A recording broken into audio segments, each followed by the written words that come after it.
오랜만에 용산에 공식 입장이 나왔는데 가관입니다. 대통령실은 이번 주 탄핵 표결에서 가결될 가능성도 있다고 판단하면서 채널A 기자에게 질서 있는 퇴진이란 것 자체가 불가능하다며 법과 절차대로 탄핵 심판대에 오르겠다고 말했습니다. 또한 윤두창은 비상계엄 선포 이후에도 시스템대로 가야지 탄핵돼도 어쩔 수 없다는 말 주변에 말한 것으로 전해집니다.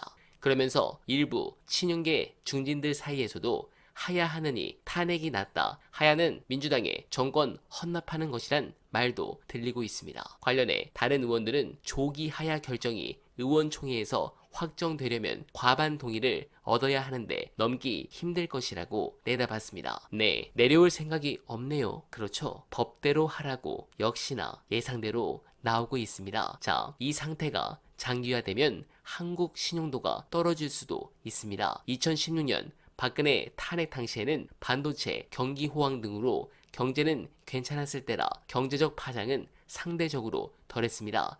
그런데 지금은 외부 경제 환경이 극도로 나쁜 상태에서 윤석열 리스크에 국민의힘의 탄핵 거부로 불확실성을 높이고 한동훈의 질서 있는 퇴진 운운으로 모든 걸 혼돈으로 몰아넣으면서 경제에 미치는 여파가 최고조로 높아지고 있습니다. 그리고 외교도 문제입니다. 트럼프 취임을 앞두고 있는데 외교가 모두 멈췄습니다. 또한 공무원들도 멈춘 상태입니다. 이런 가운데 국회 국방위에서는 김선호 국방부 장관 직무대행은 의원들의 질의에 군 동수권은 현재 상태로는 대통령에게 있다. 대통령 지시를 받아야 한다고 했습니다. 그래서 두창이를 빨리 끌어내려야 하는데 그래도 상당히 희망적인 이유 여러분들께서 기분 좋게 들으실 분석 보시고 이어가 보겠습니다. 정치적으로 봤을 때는 정치적 이미지가 어떻게 펼쳐 보여지는가가 앞으로의 정치 세력의 힘에 있어서 굉장히 중요한 역할을 합니다. 그런데 어제 최악의 결정, 그러니까 최악의 전략적 판단이라는 건 이제 저 내란 동조 세력들이 어떤 판단을 잘못한 거냐면 김건희 특검법에 부결 투표를 한 다음에 나가버렸어요. 그러니까 그 시각적 청각적 이미지가 주는 충격의 여파를 아마 지금 상상을 못하고 있을 거예요. 그거는 지들이 감당할 수 있는 수준이 아니에요. 지금 통제력이 판단력이 마비된 상태이기 때문에 그 후과를 잘 생각을 못해. 근데 우리가 생각해보면 박근혜 탄핵 심판과 관련해서도 이정미 헌법재판관이 나와서 피청구인 박근혜를 탄핵한다라는 그 시각 청각적 이미지가 그 뒤에 한국 정치 역사의 판도를 바꿉니다. 예를 들면 거기서 안철수만 혼자 앉아있고 나머지 의석이 전체적으로 비어버린 상황. 네. 그렇죠. 그리고 다른 동료 의원들이 소리치고 있는데 거기서 본회의장을 떠나는 뒷모습. 네. 나오면서 뭐 휘죽거리고 자기들끼리 웃고 떠들고 의원총회장에서 나오는 장면.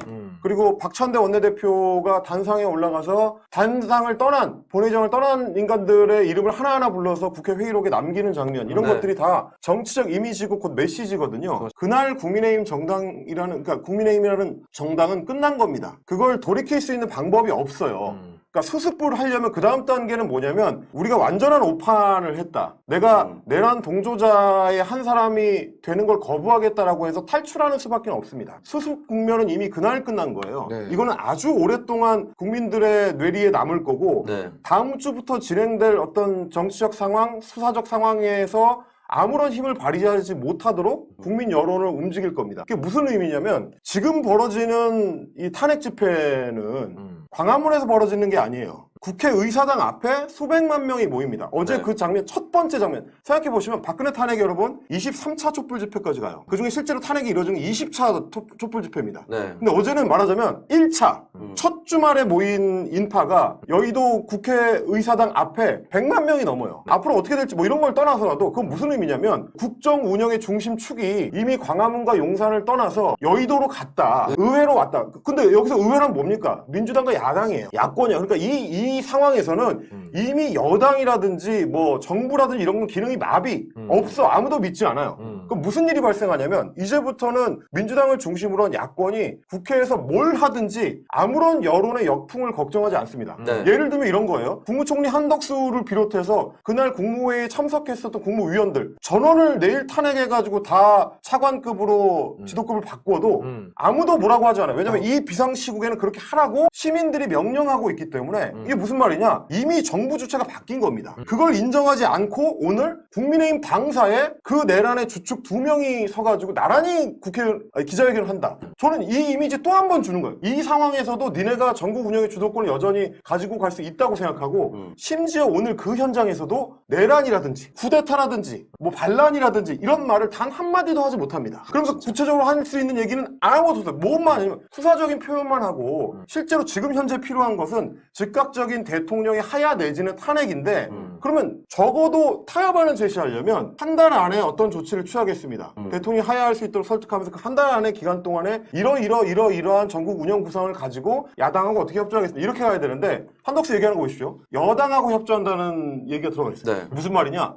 어저께 윤석열이 했던 얘기가 같은 얘기입니다. 공범이에요. 그래서 뭐가 중요하냐면 앞으로 특검은 군 검찰과 협력해서 이 사안을 컨트롤할 거다, 수사할 거다라고 네. 이야기를 합니다.